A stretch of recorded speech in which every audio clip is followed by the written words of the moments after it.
လို့ဘလို့ပေါင်းလို့ PNG ပစ်လို့ပေါင်းရ ပေါင်းအိုးနဲ့ပေါင်း ဟာဘာကောင်းလဲ လူတကောလုံးကိုခလုံးမတိစူးမကြီးအောင်စောင့်ရှောက်တဲ့နတ်ကဘာနတ်တော့ ကိုစောင့်တဲ့ ဖနတ်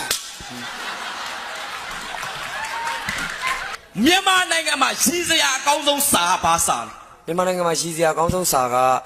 အကြည်တော်တို့ဘာလို့ရေးတဲ့ဟာတစာအုပ်တွေ မှားတယ် ဘာတော့ဆို ငါပြောပြလိုက်ရင်မင်းမှရည်ရှင်သွားမယ် ပြော မြန်မာနိုင်ငံမှာရှိစရာအကောင်းဆုံးစာကမြန်မာအားကစားကဘာကိုလွှမ်းစေရမည် အေးဟာရည်ရတယ်လို့တော့ရှိတာ ဒေသလည်းတော့ ပြော မော်တော်ပီကယ်ကိုဘယ်လိုခေါ်လဲ ရှင်ထိန်လို့ခေါ်တယ် မားတယ်ဘော်လီလို့ခေါ်တယ် ဟောဘာဆိုင်လို့ ဟာမော်တော်ပီကယ်ဘာထိန်လဲ ရှင်ထိန်တယ် ဘော်လီကဘာထိန်လဲ နို့ထိန်တယ် ရင်ထိန်တာတူတူပဲကဘာပေါ်မှာအကြီးဆုံးလိတ် ကဘာလိတ် အင်္ဂလိပ်ဆိုဖာဆိုတဲ့အိဗယ်ကိုပြောပြ ဆိုဖာဆိုတာဧကန်ထဲမှာဧည့်သည်လာရင်ထိုင်မှုထားတာဆိုဖာ မားတယ် ဘာလို့ မတမချစ်မတာဆိုဖာဆိုတာစားတော့ဆိုင်မှာတချင်းဆိုတဲ့အဆိုတော်ကောင်းပါလေတို့